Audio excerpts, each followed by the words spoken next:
Hello everybody and welcome to the finale of Let's Play Pokemon Red. We are going through the Elite Four and we're going to go against Mewtwo after that. So, pretty fun-packed day for this episode. It's also my birthday when I'm recording this, so if the phone rings about 20 minutes in, it's probably my mom calling because she likes to call when it's like 11:20 a.m., which was like the moment I popped out of her and was legally a person. But we're going against Lorelei. She uses Ice-type Pokemon, so she leads with Dewgong, which is a Water-Ice type. I bring out Magneton and use a Thunderbolt, which does about 80% of its health. Dewgong recoils with an Aurora Beam. It's about 30% on me, and a Thunder Shock should do the job on Dewgong, which it does. And what is Lorelei going to bring out next? She brings out Cloyster, which is mostly known for its high physical defense stat, but in Gen 1 it doesn't matter what its defenses are because electric type attacks are especially offensive. So a nice Thunderbolt will do the job and bring you down Cloyster. Next is Slowbro, which it's pretty bulky all around as it has good special defenses. Or actually no, it's got good physical defenses. Goes for a very weak water gun. Slowbro should definitely be using Surf or any other water type move by this point of the game, but Slowbro does get confused by I think Supersonic it was, which allows me to get enough time in for a Hyper Potion on Acher. Slowbro goes for Growl, another very odd move choice for an Elite Four member. And now Magneton's gonna go for a Thunderbolt, which does a one-hit KO, so the confusion was all for nothing. But on the good side of that, Magneton is at full health now. Lorelei brings out Jinx next, which is a Ice Psychic type. Just like actually no, Slowbro was a Water Psychic type, but Jinx is Ice Psychic, so Thunderbolt will just be normally effective, no super effective or resistances. But Thunderbolt does paralyze the Jinx, making Magneton be faster on the next turn, allowing it to take down the Jinx. I don't know what moves the Jinx here learns. I don't know what moves any of them learn. Although Ice and Psychic, I don't know if Sweet Kiss is in this game yet, but that just like puts the Pokemon to sleep. That's like one of Jinx's signature moves. But last up is Lapras, once again a Water Ice type, and it is very specially bulky. Uses Blizzard, which does a heap of damage. But I'm going to stay consistent and go for another Thunderbolt. A Paralysis would be nice. And that wasn't even a crit, but it does bring Lapras down to like 1 HP. And it decides to confuse Magneton, and it hurts itself in confusion. And just to flex, Lapras goes for Blizzard. Even though it probably could have killed with any other attack. But, you know, just gotta flex to that Blizzard. So I'm going to bring out... What am I bringing? Rocketer, just for some nice chip damage. I go for Strength, just for that one-hit kill.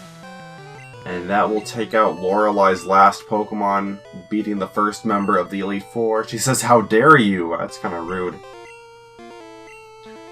But next up, I believe, is Bruno. He's going to have Fighting and Rock-type Pokemon. And although he's supposed to be specializing in Fighting types, but there's only, I think, like three or four fighting type Pokemon in the game.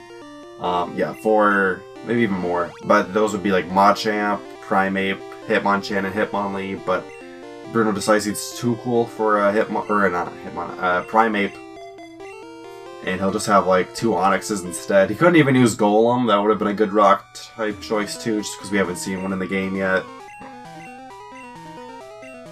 But yeah, he's got that big caveman body. He's ready for a thrashing. He's got like his arm coming out of his neck. Like, it's time. So Bruno's gonna lead out with his first Onix. I believe both of the Onyxes use the exact same moves. I could be wrong with that, but nice Surf from Rocker should do the job because Onix is 4 times weak to water type attacks. And yeah, Surf will do the job right there. What's Bruno gonna bring out next? Hitmonchan. Hitmonchan is known for its punching type attacks, but Gen 1 doesn't have too many punching type attacks, so you'd see like Mega Punch. And I'm not sure if Fire Punch or Thunder Punch exist yet, but I bring out Le Cuisine just to really take out Hitmonchan with one hit. That critical hit did not matter because Lee Cuisine's special stat plus a stab boost and super effective should do the job. Next out is Hitmonlee, who is proficient in kicking type attacks. And a Psybeam will do the job. I didn't even have to use Psychic, that's how confident I was in Lee Cuisine's strength. Next out is the second Onix, which is a good time to bring Rocketer back on out to do another one-hit KO with Surf. Unless I decide to Flux with Earthquake, which I don't know if Earthquake would kill because Onix is proficient in physical defense. And ground type attacks are physically offensive in Gen 1. Earthquake was always physically offensive, but I mean just ground type attacks in general, physically offensive in this game. And last is Bruno's Ace, the Machamp. I have no idea what attacks it learns, but we're going to bring out BL just to get it used at least once during this episode. Machamp goes for Focus Energy, which increases its critical hit accuracy. Maybe, I don't know. Goes for Submission. I would be surprised if this does not crit just because of the Focus Energy. But it doesn't crit, and Machamp takes some recoil damage, which puts it in a position to die to fly, but Bruno is smart for this and goes for an X defense, allowing it to live the fly. Goes for another X defend. Not a good decision. Probably should have taken out the Fearow, because Swift will do the job, or it should, because that's not a lot of health, although BL is level 48, but that will take out Bruno. Quite a swift victory on my behalf. And we're going to heal up for the third member of the Elite Four, which will be Agatha. She specializes in Ghost-type Pokemon, but there's only like one Ghost type in the game. So she's going to have a few Poison types, maybe even a Psychic type if I'm remembering right, but she is known for being old. I don't know if that's a good combination, have old people working with ghosts, but I mean, Pokemon's just full of cliches and stuff, so we won't worry too much about that. Here's Agatha. What's she gonna lead out with? She brings out her Gengar. Gengar is a poison and ghost type, so that means moves like Earthquake will be super effective. In later generations where Pokemon get abilities, Gengar has the ability Levitate, which means it would be immune to ground type attacks, and then it loses that ability in Gen 7, almost as if it was trying to patch or balance Gengar out, even though it wasn't like super amazing as a fighter to begin with. But it's understandable since Gengar kind of sits on the ground during its animation in the newer games. Agatha brings out her Golbat. She preserves the Gengar, tries to confuse Rocketer. Let's see if it's going to be effective. It is not, and Rocketer goes for an Ice Beam, which does not take out the Golbat. It's not even using any Violite to boost its defenses, because in this game, Golbat is the fully evolved form of Zubat, and items don't even exist in this game, or hold items, I should say. That then goes for a Super Potion. Probably should have invested in a full heal, but yeah, we ain't judging here. Rocketer is going to go for a Surf now, which may or may not do the job. Let's see what it does. It does take out the Golbat. I mean, Rocketer is level 50 and a Golbat is 56, so it was in the realm of possibilities that that would take it out. Next out is Gengar, likely the same Gengar with only 5% of its health, so really anything could take it out. But we're going to bring out Lee Cuisine, the Alakazam. Go for a nice Psybeam just to knock it out swiftly. Take no damage. And next out will be Haunter, the pre-evolution to Gengar. Not exactly a good decision to not evolve your Pokemon and be an Elite Four member, but Psychic should do the job here. It is a Poison type after all. And although the Ghost type Pokemon in this game have high special stats, it is not going to be enough to defend from an Alakazam Psychic. And next up here is Arbok, just a pure Poison type. Psychic should do the job, even though it is 8 levels ahead. And that is exactly what happens. Arbok doesn't have like any real proficient stat except for maybe its physical attack, but even that is kind of subpar compared to other Pokemon in this game. And last up is another Gengar, which is level 60, 9 whole levels ahead of Alakazam. It manages to live a Psychic, but Gengar goes for Dream Eater, which is ineffective because Alakazam is wide awake. We ain't going night-night at all, and a Psybeam will do the job and let us defeat Agatha. You are something special, child, she tells us. Yes, and now she's telling us to run away after she remembered Professor Oak is still alive, just like her. We're going to heal up Rocker, the only Pokemon on the team to take damage.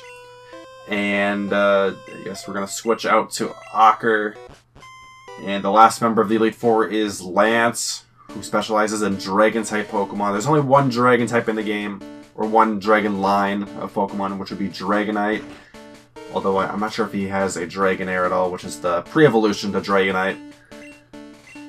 But yeah, Lance is going to be a strong trainer. Dragon types only have 2 weaknesses in this game, or 3 weaknesses for Dragonite, being Dragon and Ice, and then Dragonite's a flying type, and he will be weak to rock type attacks. But there really aren't any rock type moves in the game, except for maybe like Rock Slide.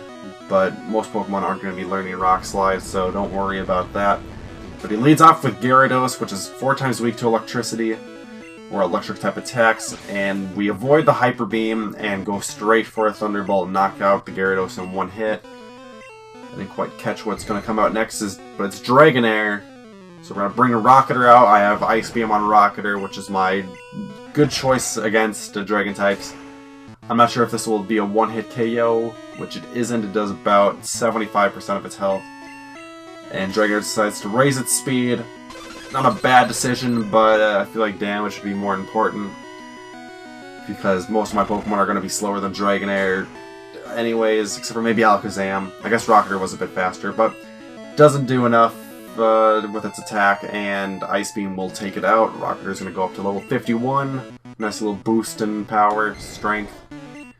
Lance has another Dragonair out. Yeah, we are still faster. Let's see if it goes for agility once again, or if it's just going to die to a critical hit and not have any chance to attack or boost up its speed. And next out is Aerodactyl, the fossil Pokemon. Is a rock and flying type, so its weaknesses are electric, and I think it has a few weaknesses actually, but electric is the main one for me. I don't know if rock resists ice, but I figure it's just better to bring out Ocker because Thunderbolts are pretty strong, and I get that stab boost, and Rocker doesn't get a stab boost with Ice Beam. And last up is going to be Dragonite, and I guess we're bringing out BL just to use BL. I mean, Dragonite is level 62, going against a Fearow, which is level 48. Amazingly, I am faster, and I get a nice little Drill Peck for Chip, but Dragonite goes for Agility, which will boost its speed, making it faster than everything on my team. It essentially doubled its speed stat. Dragonite's going to go for a Hyper Beam. If it knocks out Fearow, Dragonite will not have to recharge, because this is Generation 1, and that's one of the weird properties of this game. Normally, if Hyper Beam doesn't kill, then Dragonite would have to recharge the next turn. But Rocker is going to go for a nice Ice Beam. It may kill, but it doesn't. Leaves about 1% health left, so Dragonite is frozen. But he goes for a Hyper Potion just to heal up Dragonite. However, he does not have a full heal, so Dragonite will stay frozen. And an interesting property about Gen 1 games is that if your Pokemon is frozen, like, there's just a 0% chance they can thaw out. And so the only way for them to thaw is if a Fire-type attack is used. And there's no Fire-type attacks here, so that Dragonite's just going to be frozen forever. So I decided to bring out Johnson just to flex with the Solar Beam. It's not going to do a whole lot of damage because Johnson is level 13, but it was just a fun moment to bring out Johnson out here for the Elite Four. Just get some usage, become an MVP, like earn the spot as champion if I can beat Lance, which I do now, because that Dragonite was his last Pokemon, and Johnson jumps up to level 16. I believe it evolves level 21? 20 or 21 into a Gloom. But we are not going to be evolving it this episode at all, and this is the finale, so that means Johnson will stay in Oddish forever, which will be a sad day for Johnson, but maybe the day in the sun will come again. And yeah, we would be champion, but Lance has revealed that there is one more trainer that we must fight, the champion, who is none other than Tapioca. I think he revealed that, but I mean, we'll find out in a few seconds. So we're just healing up. A lot of our Pokemon did take damage. BL fainted. Rocketer took a lot of health, or took a lot of damage. That's a lot of damage. We're gonna need some Flex Seal for that. But everyone's all healed up for the final battle against the champion. And we're going to lead off with Ocker because Tapioca likes to lead with his Pidgeot. And Pidgeot is weak to electric type moves, so it's a great opportunity for Magneton to get damage in. But yeah, here is the champion of Pokemon Red, or just Pokemon Gen 1 in general, Tapioca! And man, this music is good. I mean, all champion music is good. I'd say Gen 1, 3, and 4 have some great champion music. I don't remember like all the other champion songs, but yeah, Pidgeot goes for a Mirror move first, which was ineffective because it is actually faster than my Magneton. And Thunderbolt brings it down to 99, or brings it down to 1% of its health. And what's Pidgeot gonna do? Goes for Sky Attack, but it won't be effective because Sky Attack is a 2-turn move. The first turn charges, and the second turn is a strong attack. But I'm able to knock it out while it's still charging. Tapioca's gonna bring out Alakazam, probably the most terrifying Pokemon to face on its team. So I go ahead and bring my own Alakazam out because we both have high special stats. So I might live something, he might live something, who knows. Goes for Recover just to spam it, I guess. I really don't know. But I'm using Flashes to lower its accuracy so that I can like still safely beat it. And then Recover is annoying because Alakazam has high special defenses. So if it takes like one hit, you can just recover it off immediately, and then it's going to be hard to take down if it keeps recovering the damage it's taking. So by using Flash, we can lower its accuracy so that, I mean, it can still recover itself, but it won't be able to attack me. It goes for Reflect, which boosts the team's defense stat for 5 turns. As you can see, Drill Peck is only doing about 25% of its health, so it would take 4, maybe even 5 to kill it.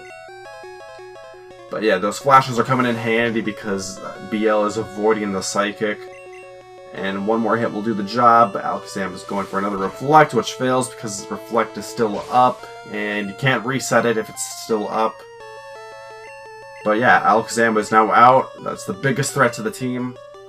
And next up is Rhydon, a rock ground type, much like the one Giovanni used in his gym. But it's still 4 times weak to water. So a Surf should do the job, although, I mean, Rhydon is a defensive Pokemon. I think its special defenses are a bit on the lower side compared to its physical defense. So a Surf will knock it out easily. And he's got 3 Pokemon left. Next is going to be Gyarados, but we got Ocker here for the job. So Ocker could, or should be able to one-hit KO with a Thunderbolt. Assuming I still have one left. I got 6 Thunderbolts left. Gyarados goes for Leer, which will lower my defenses. An interesting move to have on the champion, although in Gen 1, of course, not a lot of like good like special type attacks exist, so you'll see basic moves like Growl and Leer in the Elite Four. But yeah, Gyarados goes out. Next is Arcanine. He finally evolved the Growlithe and boosted its levels up by like 16. Pretty crazy. Goes for Roar, but the move misses. I don't think it's worked at all this entire Let's Play. Just the move Roar. And so Ocker takes it out with 2 Thunderbolts. And last up is Venusaur, Tapioca starter. So we're going to bring out Blastoise, aka Rocketer, for a rematch of our starters. So I'm going to go for Ice Beam. I'm surprisingly faster than the Venusaur, which is level 65. I get a critical hit, which does more than 50%. Venusaur is going to use Razor Leaf, which has a high crit rate itself.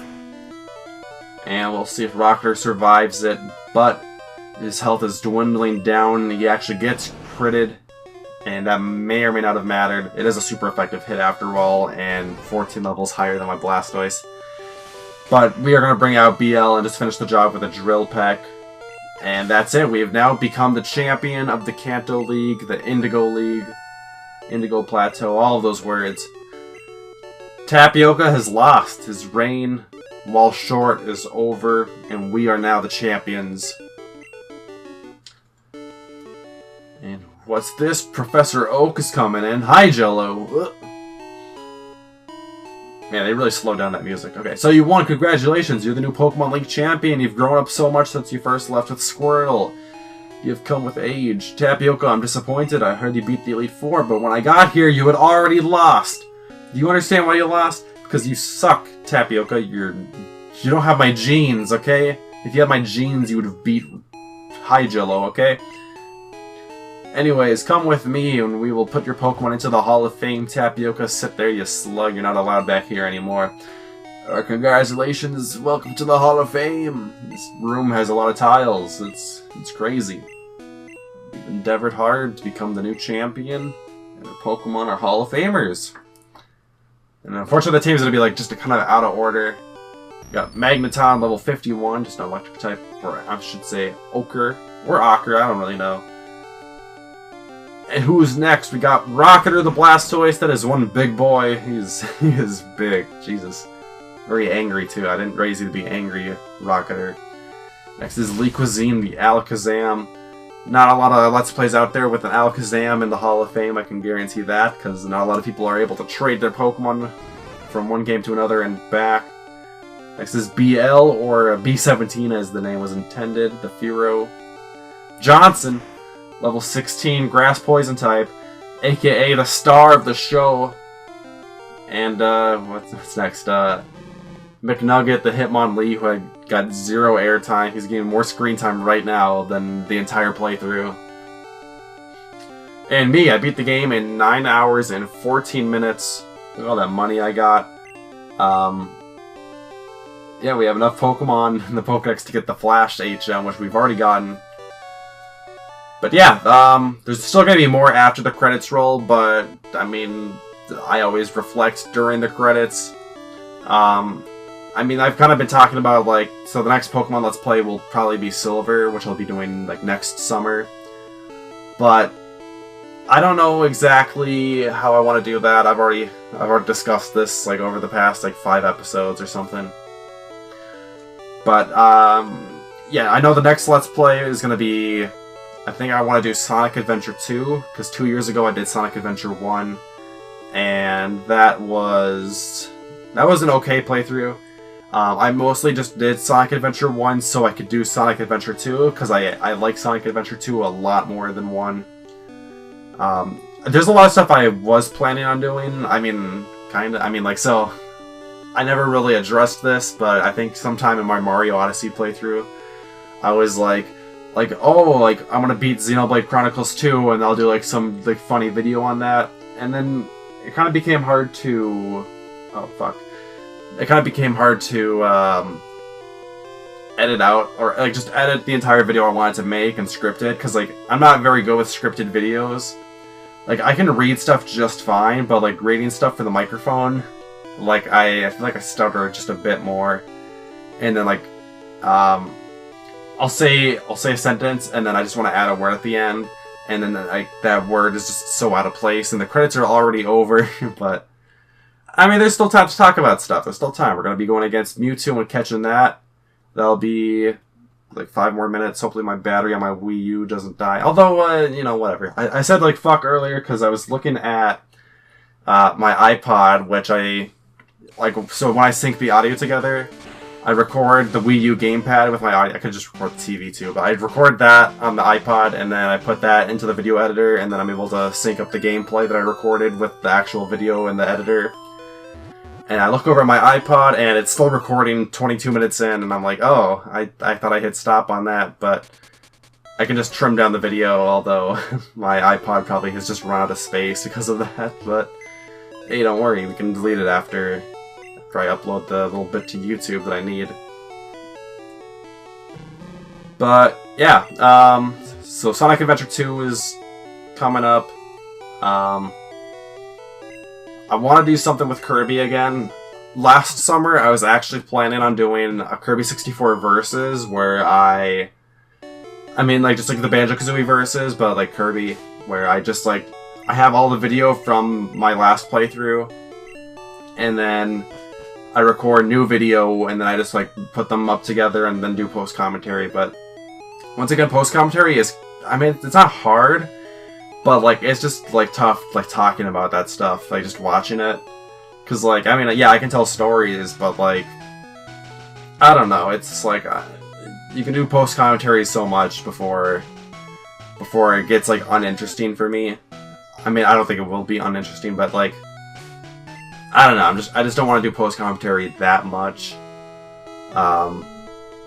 Although, I mean, like, with Banjo-Kazooie, I was talking a lot more about the game because it did have more stories. I feel like I talked about Kirby 64 stories during that playthrough, though. And, like, I don't have as many stories with Kirby 64 as I did with Banjo-Kazooie. Like, that game... Like, Banjo-Kazooie, I have stories with that game. I got a history, boy. But, yeah, so, like, Sonic Adventure 2, maybe Kirby something. I've also been, like, thinking about doing Kirby and the Amazing Mirror, although I think I'd have to do another playthrough of that just so I can, like, not be wandering around for, like, an extra 2 hours trying to figure out where to go, because that game is, like, literally a labyrinth. It's an open-world side-scroller Kirby game, whoa. No, but, what else is there to do? Then, like, when Fire Emblem comes out on the Nintendo Switch... Oh, we don't know if it's announced yet. At least when I'm recording this, because E3 is, like, 5 days away from when I'm recording. And, like, I'm pretty sure there will be a Fire Emblem game, because I think they said, like, last year, Fire Emblem game coming out in 2018 or something. But, yeah, I might do, like, just, like, my blind playthrough of that, just like how I did Xenoblade. I've had Mother 3 on Game Boy Advance for so long, I was like, should I do, like, a blind playthrough of that? Because I've only done the first chapter, but that was a year and a half ago. And, like, there's a lot of time to forget stuff that happened in there. Although, I mean, like, the second I go into the map, I'll be like, oh, yeah, I remember exactly what happened. But that game is, like, the first chapter was pretty hard for me, so... I mean, like, Xenoblade did have, like, long episodes where, like, we're just about to get to Mewtwo here. And then the episode will be wrapping up. And then my battery's gonna die on this, like, right now. But I don't want to be, like, twitching around just for 2 minutes of audio, so I think the Wii U will still be going on, hopefully. And then the gamepad will just die, if that's how I'm remembering this. Because, like, the console battery, well, I mean, the console's hooked up to the wall, but the controller battery will just die, and I'll be like, oh no, no screen for you. But here's Mewtwo. I've never actually caught Mewtwo in Pokemon Red before, because I've only done a few playthroughs, and... I mean, like, before, like... Okay, so, like, my last playthrough, that was, like, 6 years ago. That was, like, my first time actually going against the Elite Four, because anytime I played Pokemon before that, I just, like, wouldn't know, like, what to do against the Elite Four. I didn't realize I could save in between and heal my Pokemon and all that stuff. I would just, like, thought I'd have to Iron Man it. But there we go, Mewtwo is on the team. Yeah. And we're just gonna, like, look through what my team is. I think I just go through, like, what their attacks are and what their stats are, because I figure some people would like to know that. And, yeah, I don't name Mewtwo. I'm just like, yeah, whatever. But, yeah, thanks for watching Let's Play Pokemon Red. I hope you guys enjoyed the entire playthrough. It would mean a lot, I guess, if you liked the video. And then, you can subscribe to get updates on uploads as soon as they happen. But, yeah, I mean, like, here's the team. We got, like, Akira, look at all his attacks and his stats. It's just great. I'm even gonna show Johnson's stats, just for all the Johnson defenders out there, because Johnson is based Lord God. Not the Kyogre from Sapphire, but Johnson's, like, on another plane of existence. But yeah, again, thanks for watching. Once this ends in, like, half a minute, like, that's it for the playthrough, and then there will be a hiatus, of course. But Sonic Adventure will be coming, like, pretty soon after this. I just gotta get space on my laptop. Like, this whole playthrough has, like, 300 gigabytes, so I gotta delete them. But yeah, thanks for watching, guys. Bye!